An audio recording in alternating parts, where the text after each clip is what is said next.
Welcome to the Money Hour with host Tina Mitchell and co-host Keelan Harvey. Tina Mitchell, MLO 145420, and Keelan Harvey, MLO 1330075, are licensed loan originators with Highlands Residential Mortgage Limited, NMLS 134871. The views expressed by the speakers on the following program are those of the speakers and do not necessarily reflect the views of Highlands Residential Mortgage Limited, nor are they necessarily endorsed by Highlands Residential Mortgage Limited. Now, in the studio, local mortgage experts Tina Mitchell and Keelan Harvey. Welcome to the Money Hour at 11:50 a.m. KKNW. Happy New Year and welcome to our first show in 2021, the Friday, January 8th virtual show. Because of COVID, our show has temporarily moved virtually. You can also listen to our show online or on podcast, and then we air on Saturday at 3 p.m. with a rebroadcast on Sunday at 8 a.m. I am your host, Tina Mitchell. And I'm your co-host, Keelan Harvey. Bringing in expert advice and inside knowledge on today's events in our local economy and how they can affect your money. If you are listening to our show at a different time or day, you are listening to a rebroadcast. We are here to answer any questions or connect you with the guests that we have on the show today.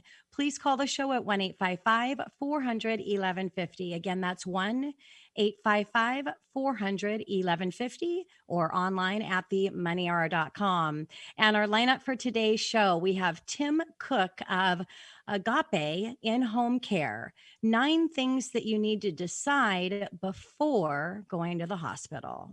We also have Candy Wright of Candy Wright Coaching. Rewire your brain to stop sabotaging your goals.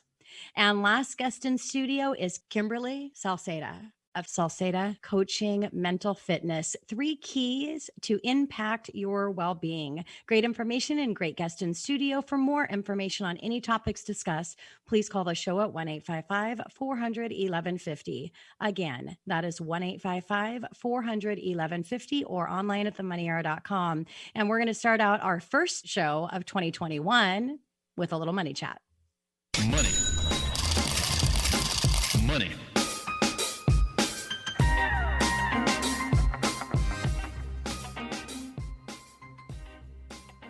What do you have for our listeners today, Keelan? Well, it's 2021 and I am officially a CMA or certified mortgage advisor now. So I thought I would go a little deeper, whoop, whoop. And we were an expert before, but it's always nice to get some more initials next to your name. So I thought I'd go a little bit deeper into how the mortgage market works. It seems like a big mysterious thing that nobody knows. It's just we get a mortgage and a rate turns around and boom, we have a house, and nobody knows the magic behind the actual mortgage companies themselves. So I'm going to get a little deeper on our level, the mortgage side of things. So there's 2 types of risk with mortgages. There's repayment risk and there's market interest rate risk. Repayment risk is the risk, of course, of people paying back their mortgage. And yes, a certain amount of people are going to default on the mortgage. And so that risk is really inevitable. So however, the real risk is market/interest rate risk. So let's look at a generic easy math example, no bearing on where current interest rates are because I'm not quoting rates, but they're much less than what I'm going to quote here. But this is just for easy math. So let's say you have a perfect scenario, 800 FICO score, 10% loan to value, loan amount $100,000. We wish, right? That means the interest rate at 4% on $100,000 is $4,000. So that means the annual interest rate the mortgage company would be receiving is $4,000 per year. So what happens to the value of that loan if the interest rate goes up to 8%? Because interest rates change, right? So what happens if the interest rate market goes up to 8%? And let's say that the mortgage company is holding the mortgage. Is it still worth $100,000? Well, with our perfect scenario, we know the mortgage company was earning $4,000 per year originally. And now let's say we're in an 8% market. Who is going to buy this loan from them is the question, because they sell these loans. So they don't have to sell it. They may be able to borrow against it. But if it's on the books, they need to evaluate how much the loan is worth. Is it still worth $100,000? You have one scenario, $4,000 per year, and the other is $8,000 per year. The bigger question is, in an 8% environment, how much would you need to invest to get that same $4,000 return? The answer is you'd need to invest $50,000, half at an 8% return to get the same $4,000 return. even though the loan is perfect, they pay on time, the scenario is fantastic, you keep it on the books, the rate goes up, and now the loan is worth half. So if you scale that to a mortgage company, let's say that you did $2 billion in loans at 4%, and now they are worth 50%. You've just lost $1 billion. So companies cannot sustain that, and they'll need to alleviate that risk and even get rid of it altogether. And that, believe it or not, ladies and gentlemen, is why the mortgage market was created. Without a mortgage market, like a lot of countries out there that don't have a mortgage market, they're all adjustable rate mortgage. And the reason we can do this is magically securitization. So you borrow. It starts with the borrower who borrows the money. The loan originator originates the loan, Tina or myself. The loan then goes to a mortgage company. The mortgage company takes on that risk, so they sell it to an investor. The investor buys the loan and services it. The servicer, by the way, just collects payments, sends a nastygram, answers all the questions. Think about them as like the superintendent. They don't own it. They just do the maintenance work. And then they send it to an aggregator, which is Fannie Mae or Freddie Mac. Then Fannie and Freddie collects these mortgages in these large giant pools from investors around the country.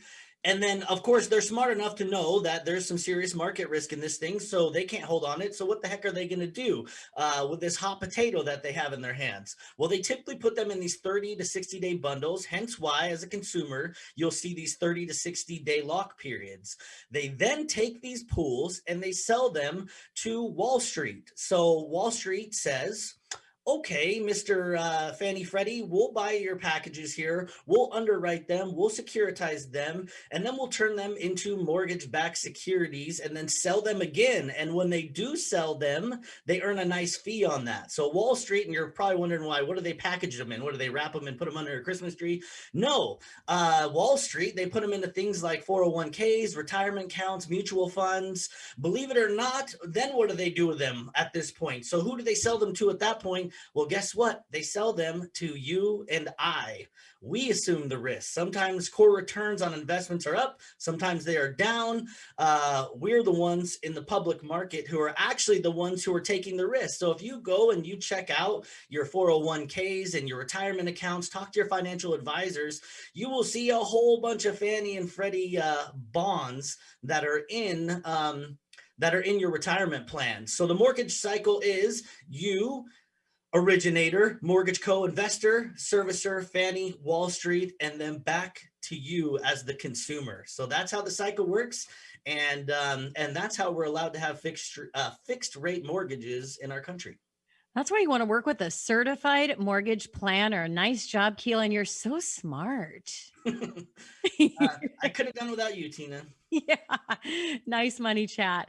All right. The Democrats took both Senate seats in the Georgia runoff elections and will now control Congress. It is thought that this means that will be more spending, and the bond market is taking it as negative. We saw interest rates creep up over the last 2 days, however, still 1% lower from this time last year. This is why it's important that you work with a mortgage professional that's watching what's happening on the economy, what's happening in the market, what the bond market's doing, so they can kind of give you an idea of what things might be happening in the near future. Now, yesterday, the Fed minutes from the 12/16 Fed meeting were released, and there was not much there. They did discuss further purchases of MBS, mortgage-backed security treasuries, and said participants commented that this judgment would be broad, quantitative, and not based on specific numerical, critical, or thresholds. In other words, they are winging it. On the possibility of doing more, they always leave that option open. As far as eventually cutting back on their purchases, whenever that may be, they said that they would follow what they did in 2013 and 2014, where they tapered them slowly and not to shock the market. Initial job claims were measures individuals filing unemployment benefits for the first time fell 3,000 last week to 787,000. Also, keep in mind, this encompasses New Year week, and many may not have been filing for the claims. Continued claims, or those that continue to receive benefits, fell by 126,000 to 5.072 million. The pandemic unemployment assistance claims, which gives individual benefits who would not usually quality dropped by 70,553 to 83,000 380 or 383 million. Pandemic emergency claims, which extends claims by 13 weeks after regular benefits expire, decreased by 293,000. This is likely due to those benefits expiring. Now, U.S. home affordability data is back at it once again, and they are doing their best not to tell the truth with the statistics that they're showing that homes are not affordable. In their latest data, they claim that homes are only affordable in 41% of countries. But they did use the median home price, which we know has been moving higher because there are a small amount of homes at the low price end of the scale, and more higher priced homes have been selling. Additionally, they looked at weekly incomes with 2 income earners, but they excluded homes with single income earner. And in a lot of cases, those could be well-to-do individuals who are making a significant income and don't need a second income earner. Now, they also do not look at potential homeowners and the 16-year-old worker who may be working their first job and not in the market to purchase a home. So do not be fooled. Homes have actually become more affordable because of the low interest rates. Now, CoreLogic released their home price index report from November, showing that home prices increased 1.1% during the month and 8.2% on a year-over-year basis nationwide.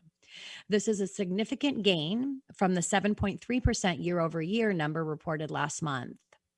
Lower priced home values increased about 1.5 times faster than the higher home price values did. That's where the greatest level of demand is. Now, within the report, the hottest markets were Phoenix, San Diego, and Washington, D.C. Phoenix was up 12.6%.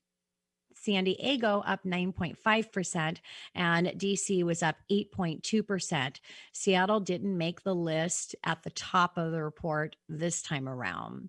That's the Money Chat for you. Coming up next on the Money Hour, 9 things that you need to decide before going to the hospital. We have Tim Cook of Agape in Home Care right here on 1150 AM KKNW.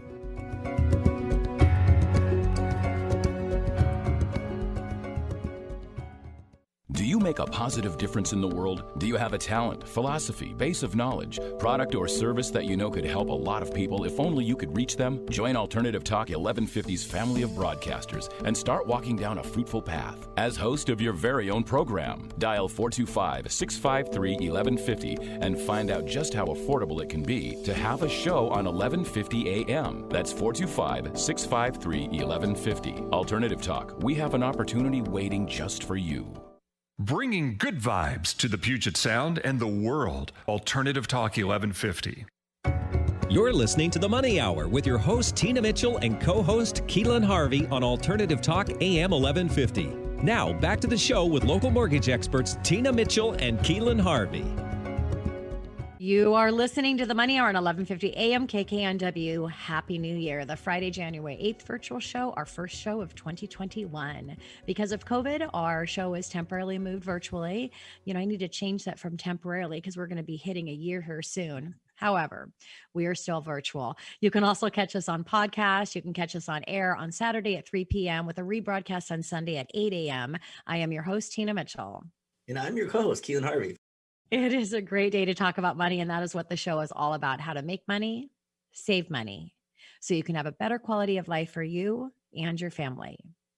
If you are hearing our show at a different time or day, you are listening to a rebroadcast. We are here to answer questions or connect you with the guests that we have on the show today. Please call the show at 1-855-400-1150. Again, that's 1-855-400-1150 or online at themoneyhour.com.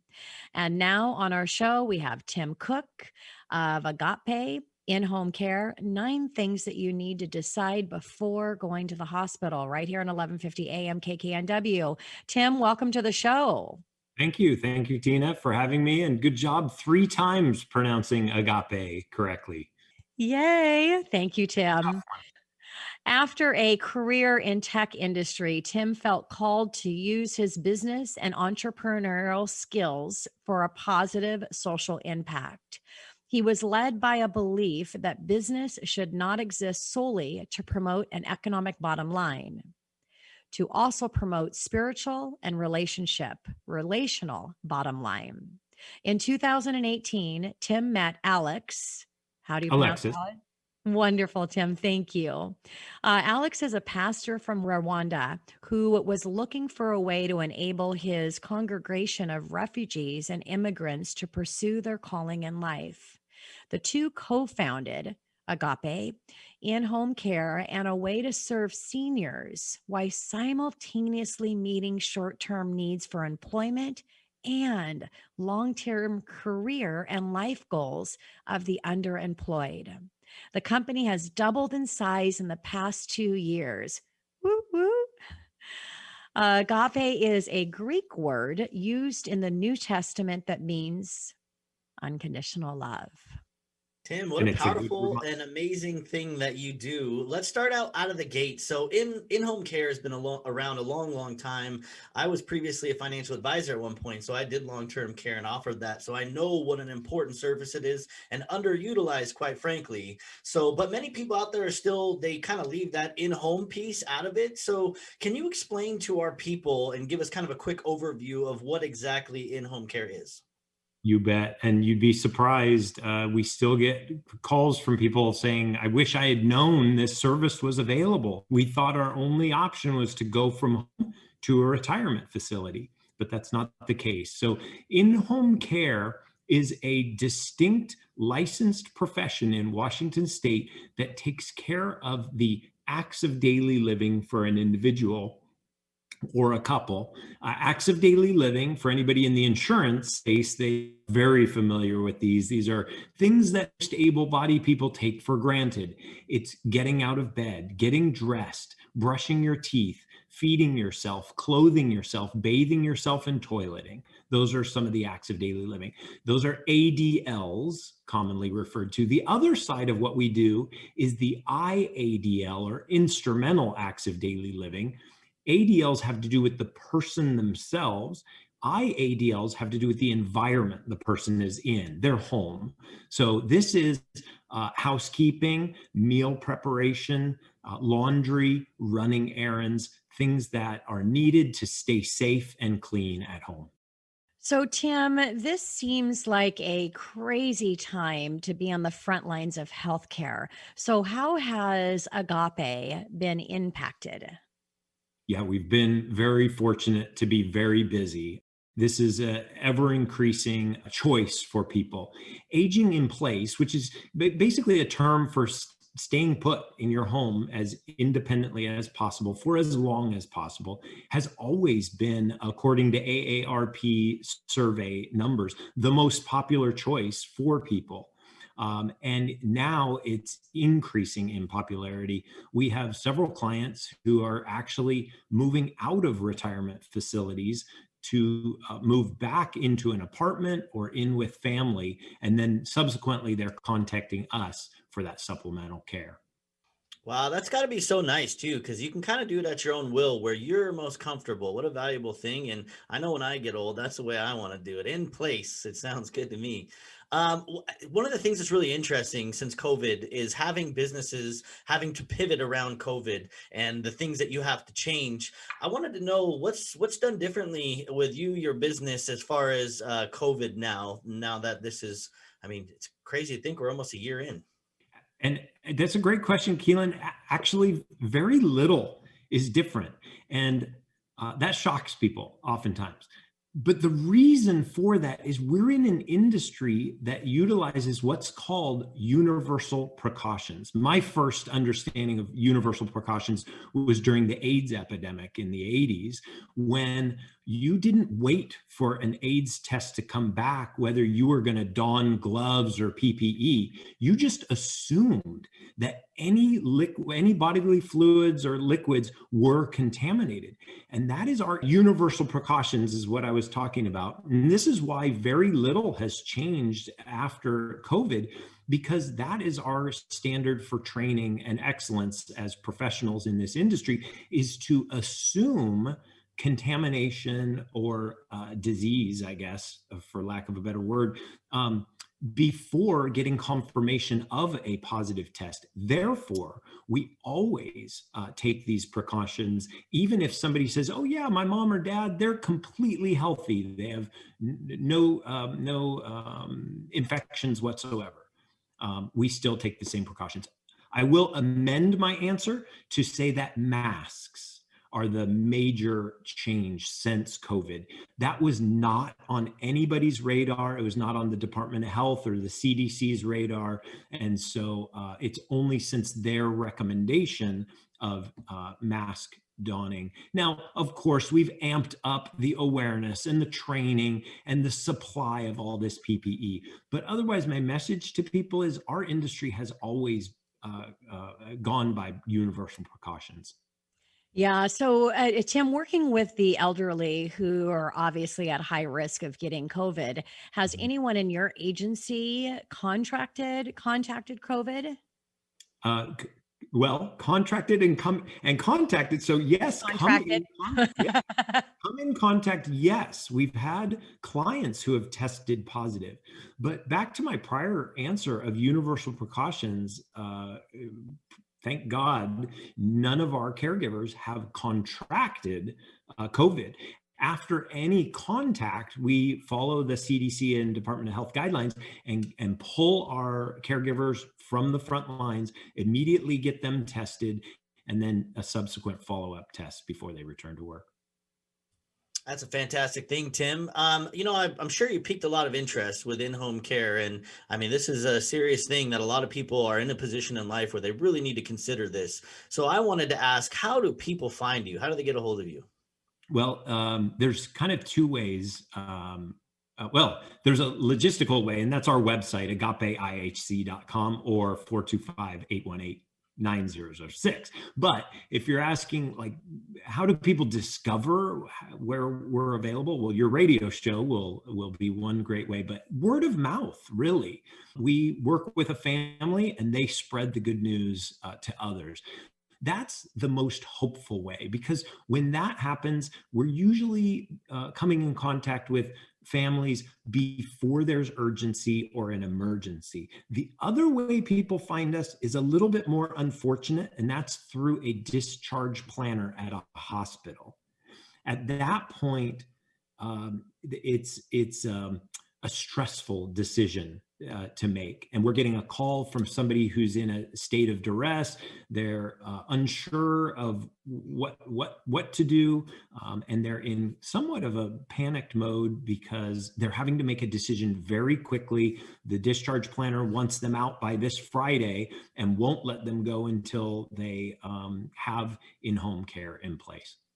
Yeah, and definitely, and anything when it comes to your life and finances, you don't want to procrastinate, but especially when it comes here, you want to be able to, so a call to action if you are getting at that age, or if you have parents that are getting at that age, is, reach out to the show. We can connect you with Tim, because you really want to prepare ahead of time. So Tim, out of all the services that your company provides, what are the most valuable services that you offer? Well, I point to two, which are, according to the CDC, the two greatest causes of death. And what I'm about to say comes maybe a little bit shocking or sensationalism, but it comes from the CDC website, which is the number one cause of death is falls. So fall prevention and our fall prevention program is the number one thing we get called for and people derive value for. Now, it's not that somebody falls and instantly, quote unquote, drops dead. It's the spiral of unfortunate events that happens after that first fall, that second fall, even that third fall. The second is another leading cause of death, and it's spiked since COVID, which is social isolation. Depression comes in. People start to forget to take their medications. They stop doing their regular routine. They stop their exercising. And again, that's another spiral toward death. Those are the two greatest things people can utilize us for. Tim, unfortunately, we're down to 1 minute. So I want to leave one last question out there for you, which if anyone visits your website, they'll notice that you have a very unique mission. And before we go, I want you to talk a little bit about that for us, please. It's my greatest passion and the reason we started this company. And that is to serve the underemployed.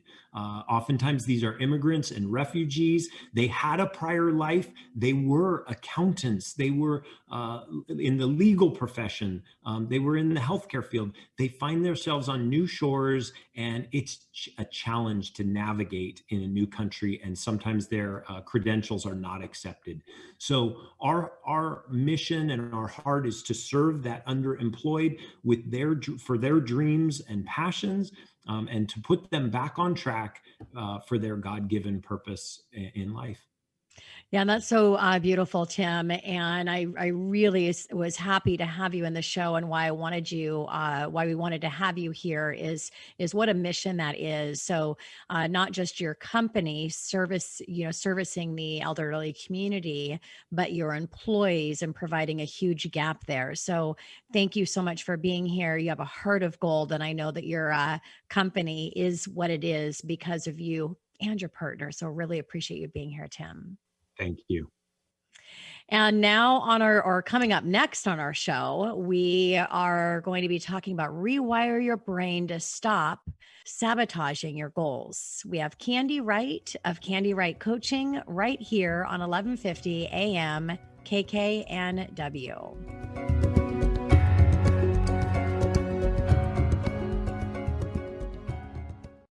You know, demand for in-home care is at an all-time high, and care providers give scheduling preference to existing clients over new. Most families wait until an emergency arises before researching reputable in-home care providers. Agape In-Home Care is currently accepting a limited number of new participants within their complimentary Plan for Care program, which offers you the ability to reserve a place in line before you actually need care. There is no risk or obligation, ever. The only time you will be charged is if you schedule a shift with Agape In-Home Care. It's not a matter of if you or a loved one will need care, but when. Call Agape In-Home Care today at 425-818-9006 or visit them at agapeihc.com and take the action today to give yourself and your family peace of mind. Agape In-Home Care. Care with a higher purpose. You found us. Maybe you've been guided to listen. Alternative Talk 1150. You're listening to The Money Hour with your host, Tina Mitchell, and co-host, Keelan Harvey on Alternative Talk AM 1150. Now, back to the show with local mortgage experts, Tina Mitchell and Keelan Harvey. You are listening to The Money Hour at 1150 AM KKNW. Happy New Year. The Friday, January 8th virtual show, our first show of 2021. Virtual because of COVID temporarily. You can also listen to our podcast or on air on Saturday at 3 p.m. with a rebroadcast on Sunday at 8 a.m. I am your host, Tina Mitchell. And I'm your co-host, Keelan Harvey. We are here to help you build a strong financial blueprint, 1 week and one show at a time. If you are hearing our show at a different time or day, you are listening to a rebroadcast.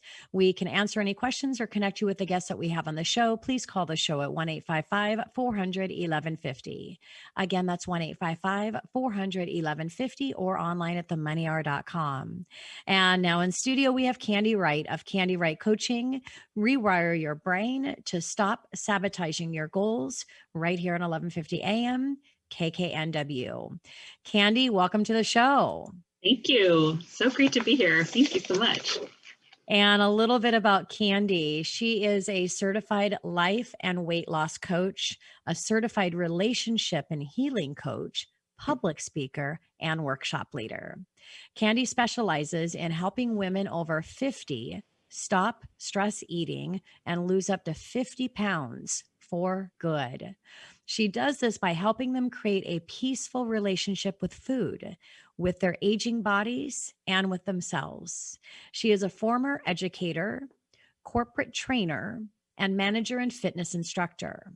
When Candy is not loving and serving on her clients, you will either find her walking and laughing with her hubby, John, who is her hero, along the gorgeous Lakeview trails, or pretending she's on Broadway singing music tunes in her house.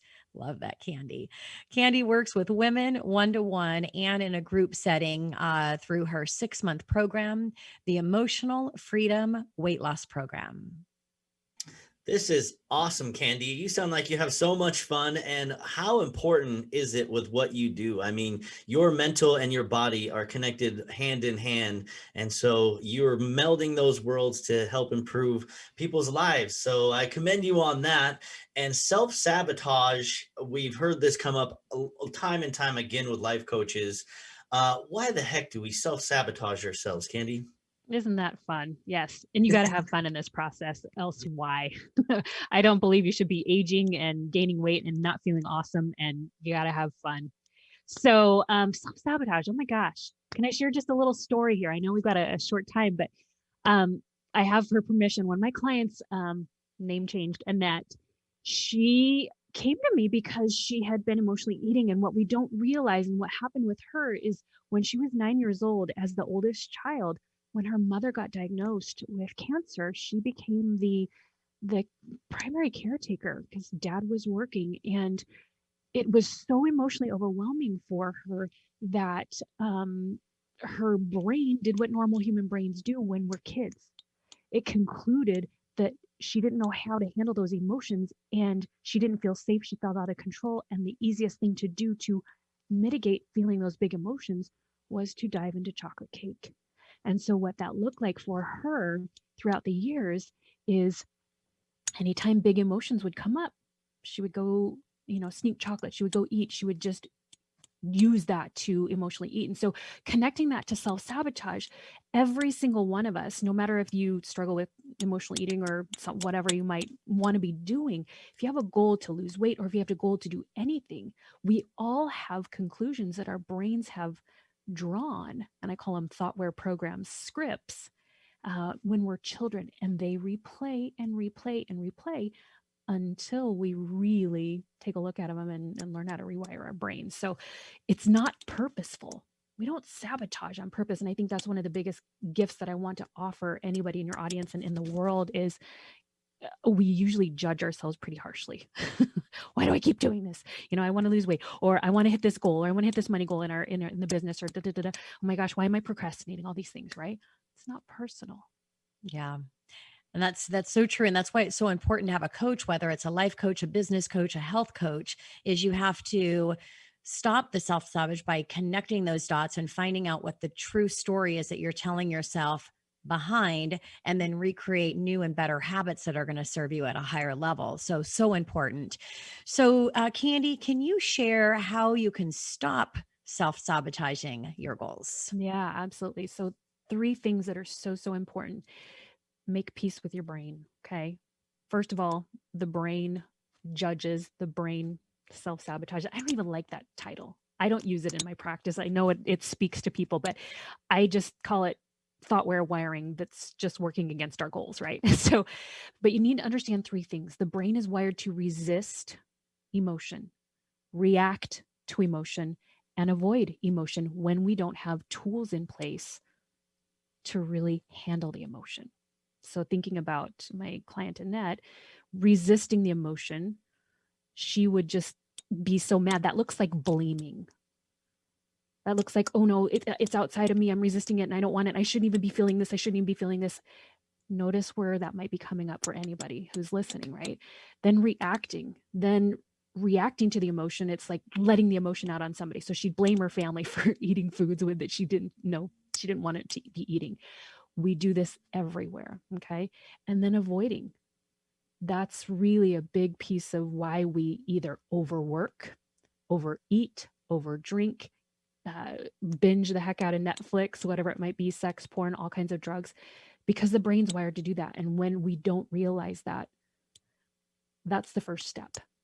Okay. And so how to stop that, kind of going on to the next piece of that question, really is you got to understand that you're okay. You're not broken. And this may or may not resonate for everybody, especially for women. Our brains judge us so much. You're not broken. You actually just have a human brain. And then number 2, I always invite people to exercise a tool that I call the compassionate observer tool. And that tool really is thinking about what you're thinking. That's the amazing thing about being human. Think about what you're thinking. And if you were speaking to a small child, say Annette when she was 9 years old, and that's what I did with her, I helped her really kind of connect to that little girl inside of her and say, what did she really need to hear? And then talk to yourself that way instead of the judgy thoughts that are on autopilot, right? And when you do that, that actually calms the fight flight system and allows you to connect to your prefrontal cortex and make a different choice. And what I love to like lay out for people is really understanding when we're making a decision to create a goal, the brain resists, reacts, and avoids. And then you might make the decision but then it'll procrastinate, and then it'll judge, and then it'll shame, and then you might think about implementing, and then it'll resist and react and avoid, and then you'll compare yourself to other people. And there's just so much noise in the head when that resist, react, and avoid isn't managed, right? So how could you hit a goal? How could you without much noise in your head? Does that make sense? Does make sense. That's really powerful. And I love how the fact that you're saying, you're not broken. That's how we're wired as human beings, fight or flight. It goes back to the caveman days. That's the reality of it. So how can our audience relate to this, how can they relate it to themselves, and how could this help them on a daily basis? Such a good question. So if you're thinking about any type of a goal, I want you to, anybody listening to this, think about a goal that you've had that you want to do. And just notice, okay, have you been telling yourself you shouldn't even been feeling this way, or you shouldn't be struggling with this, or you're blaming on something outside of you, or you just don't want to look at it, you're procrastinating the heck out of it, okay? The first step is you notice it. And like I mentioned before, the second step is you don't make any of it wrong. And then you really say, okay, how can I be kind to myself? How could I be really kind to myself? And then the third step is where the magic starts, okay? I have this process that I teach my people, and I call it the compassionate momentum process. And so if you think about making decisions and implementing, I want you to think about it like this. You make a decision, you implement, and then you evaluate, and then you get to your goal, right? Well, when resist and react avoid, like I mentioned earlier, it's resist, react, avoid, maybe make a decision. Resist, react, avoid, maybe implement it. Resist, react, avoid, maybe evaluate. Probably not, okay? But the way that I help people and what can apply for your audience really is, okay, think about your decision and just expect your brain to resist, react, and avoid. Like, I don't know if I want to get to this. Oh no, it's kind of scary. Okay, all right. And then you apply the compassion. Yeah. And literally just simple things like that. Hey, it's okay. Of course you're going to feel scared. It's totally fine. Yeah. Yeah. And isn't that so true? Kind and compassion. Those are two powerful words when you're the best way that you should be treating yourself. Mm-hmm. So let's talk about, Candy, if you can share a little bit more about the instinct to resist and react and avoid. Yeah, you bet. So each one of those pieces, when we're talking about like the decision and then the implementation and the evaluation, resist you when you do it in what I call the empowered decision-making process, the resist and the react avoid will always come up. And so you make a decision, you're kind to yourself, and you expect the resistance. And the other thing I think that's really important is understanding the different faces and symptoms of resist, react, and avoid. It looks like doing other things instead of your goal. It looks like people pleasing. Looks like procrastination. It looks like getting super busy. We worship busy in our society these days and not prioritizing. It looks like comparing yourself and perfectionism. And then it looks like putting your head in the cycle and then repeating that. And really what that leads to is a big fear of failure. And then you just repeat the cycle over and over. And so make your decision, expect that to come up, be kind to yourself, implement, expect it to come up, be kind to yourself, and then evaluate. And this is the last kind of piece. Busy is not productive. Nope. Candy, can you give us an example of each? The instinct, resist, and avoid? Mm-hmm, you bet. So the examples of resist really quickly here. So kind of connecting it to Annette's example, telling yourself you should know better. You shouldn't be struggling. You should be able to hit this goal and you shouldn't be procrastinating and all the shoulds. So the resist is all the shoulds. That's kind of like that flight emotion. I shouldn't, and I'm going to, and then the react emotion is really getting the emotion out on people. It's the blaming, feeling angry, feeling upset, feeling indignant or entitled or blaming or rebelling or revolting, all of those things. Those will be, things that we go through in the emotional eating process, but with any goal.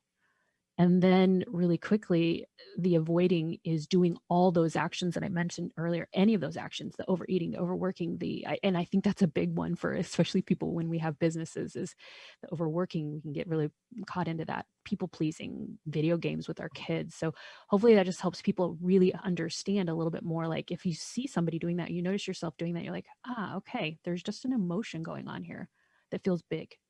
Yeah, that makes total sense. Well, Candy, it was great information that you provide to our listeners, and you can tell by the sound of your voice. So whether someone's watching us on our Facebook Premiere Live or they're listening podcast and radio then they can't see you. You can definitely hear in your tone of voice that you're definitely passionate and in what you do and how you serve your clients. So thank you for being here. Yeah. And I just want to let you know, you can reach me at candywright.com, and I have a free course for your audience. If anybody's interested, it's called the 5-Day Weight Loss Makeover. I know a lot of people right now are wanting to do that type of a thing, and you can get it by texting the word compassion to 66866. And the first 5 people that do that get a free 30-minute coaching session, and totally no obligation, totally complimentary. Thank you. And coming up next in the Money Hour, mental fitness, 3 keys to impact your well-being. We have Kimberly Sauceda of Sauceda Coaching right here on 1150 AM KKNW.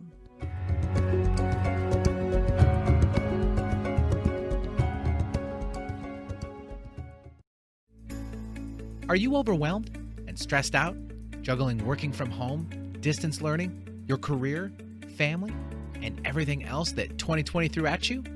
Kimberly Sauceda and Sauceda Coaching helps clients like you move from overwhelmed to unstoppable with a mental fitness program. This is the foundation to powerfully impact your well-being, achieve your goals for 2021, and create sustainable changes. She has coached numerous clients through this program with life-changing results.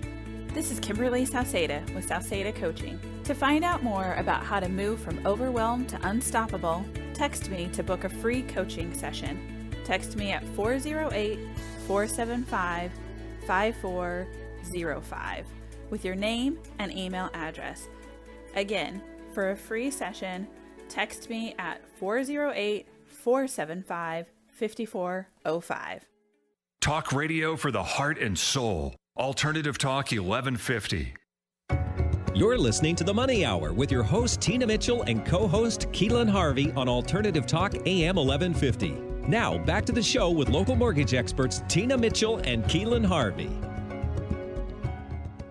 You are listening to The Money Hour on 1150 AM KKNW. Happy New Year, the Friday, January 8th virtual show, our first show of 2021. Because of COVID, we are temporarily virtually. You can also listen to us on podcast.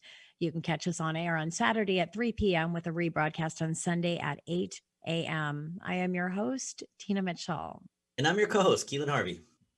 We bring into studio each week the best of the best experts in our local market on everything regarding your life and your money. We are here to help you in today's economy. And now in studio, we have Kimberly Sauceda of Sauceda Coaching, Mental Fitness, 3 keys to impact your well-being right here on 1150 AM KKNW. Kimberly, welcome. And I am sorry for messing up your pronunciation of your name, but we're very excited to have you here. Thanks. I'm excited to be here too. Yeah, thank you. And a little bit about Kimberly, 20 years of marketing experience in top tier companies like Apple. Kimberly led global teams in launches like iPhone 6 and learned to excel under pressure with grace and grit. Kimberly now supports leaders and executives to elevate their presence and impact, as well as move from overwhelm to unstoppable. Kimberly has built high-performing, collaborative teams that drove 2 times market growth through innovative go-to-market campaigns. Her proven track record has demonstrated successes introducing exceptional products to new categories. As a certified professional coactive coach, she has coached and mentored teams in Fortune 500 companies. With a focus on mental health, she works with clients to shift from inner critics and negative perspective to positive perspectives. Kimberly, look at you, rock star. That's a lot of stuff you've accomplished there. Good on you. So important, mental fitness. And by the sound of some of these companies you worked with, we're talking big games here. So I'm curious to know what, in your opinion, is mental fitness? So, Keelan, really, mental fitness is your ability to look at any kind of situation or challenge with a positive mindset instead of a negative mindset. You know, when COVID hit, everybody went out and they got pantry prepared, right? You know, we didn't have water, there wasn't toilet paper, but people just weren't really ready for a lot of the things that have come after this, right? Nobody was really ready for, you know, all of the working from home, let alone the distance learning and the kids and, you know, aging parents and all the different things that have happened. And there's so much overwhelm right now. So with mental fitness, it's really how you can kind of change that perspective so you can look at things differently. And Kimberly, I know that you have 3 keys to mental fitness. Could you share those, please? Sure. With mental fitness, really the first thing is you've got like these 3 muscles that you need to work on. The first one is that you want to intercept that inner critic. So it's recognizing the inner critic. And the second one is the ability to improve your sage perspective, which is this positive perspective. So you can look for like what the opportunity is or what the gift is in a situation. And the third one is this, what we call self-command. All of this is based on the work of Shirzad Chamine and Positive Intelligence. It's an incredible book. And the cool thing is you can actually switch really easily from your negative perspective to a positive perspective. So the third one is really like working on that muscle so that you can change more quickly. So Kimberly, before we dive too far into these things, you mentioned previously that this is all very much grounded in research. Can you elaborate on that a little bit before we go crazy into each one of these things? Yeah, Keelan, that's what I think is so cool about all of this is there have been amazing breakthroughs in science. So neuroscience, we now know that your brain is always forming and reforming. So this is a 7-week program. They've actually done MRIs and your brain waves can change from the first to the last week. There's positive psychology and the breakthroughs there have been pretty incredible. They know now that like, it's not that you need to be successful to be happy. If you're happy, you actually can open up all of these doors that then lead you to success. And then in performance science, we know that if you have high EQ, you can perform better as an athlete or as a leader. It's the same thing. And what we've done with positive intelligence is actually broken it down through factor analysis into these 3 key muscles. So you no longer need to know over 24 different competencies for EQ. So all of that brought together to do positive intelligence or PQ or mental fitness. It's amazing. Like I love it, as you can tell. Yeah, you can only if you're listening to radio or podcast, you can hear her, but you can't see her big smile. But I'm sure you can hear that in her voice. You can definitely tell that you are excited about the service that you provide, and what a powerful thing that is, Kimberly. So share a little bit more about saboteurs and how this works.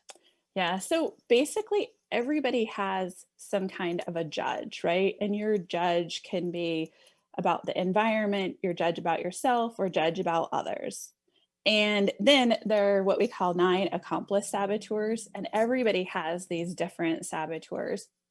There's even a cool assessment that you can take to figure out what your different saboteurs are, and they're triggered in different situations, right? So you can have a pleaser saboteur, you can have a controller saboteur, and they essentially tell you little lies with a little bit of, or big lies with a little bit of truth. So they kind of get you hooked there. So for example, controllers can think, I need to do everything on my own. If I'm not doing it on my own, it's not really getting done the right way. And so what happens is, because they think this, and then, like, let's say that you're a CEO or an executive and you have this controller saboteur that's triggered, you then start making all of these decisions. And then your team thinks, oh, well, I don't need to make decisions anymore because, Tina or Keelan or somebody is going to like start in and step in and make decisions for me. So you kind of limit to the creativity. And what happens is you make like a self-fulfilling prophecy. It's crazy how our brain, how it works and how it can get so creative to make you be in your norm, quote unquote, right? To bring you back to that place. It's just unbelievable to me. So let's dive into the judge. You mentioned the judge. Yeah. So everybody has this saboteur, right? So your judge is either your judge of self, right? So you're like, oh, I'm not good at this. I can't do this. It's a lot of like a self-limiting belief. Or you have judge of others, right? So honest moment here, my judge of others is like, when I'm in the supermarket and people are wearing their mask on their chin, I'm a little judgy on that one. Or it can be judge of circumstances, where it's like, I'm so frustrated, things aren't ever going to work out because, COVID is totally messed up X or Y or whatever, right? Like you could be like, people aren't coming to us for mortgages anymore because things are so messed up. So there are judges affected in different ways. And a great way to combat that is to say, the lie that the judge wants me to believe is X, right? So the way that like Tina was talking earlier about, hey, you know what? They're saying that it's not affordable to get a house, but we actually know that it is, right? So if you're buying into that like circumstance piece of that judge, then it can limit what you can do. Make sense? Yeah, it makes so much sense, Kimberly. And that's why it's, it's so difficult. And I'm a time management business efficiency coach. And it's not about the tools and techniques that I share. It's about creating a different habit, a habit to replace the bad habits that you have. And so same thing. And yeah, it's very interesting. And that's why, again, a coach is so important, because they're going to help push you and give you the direction to start creating that foundation, a good foundation that's going to actually hold and support the growth that you want. So let's talk about, Kimberly, the saga of inner wisdom. Can you share a little bit about that?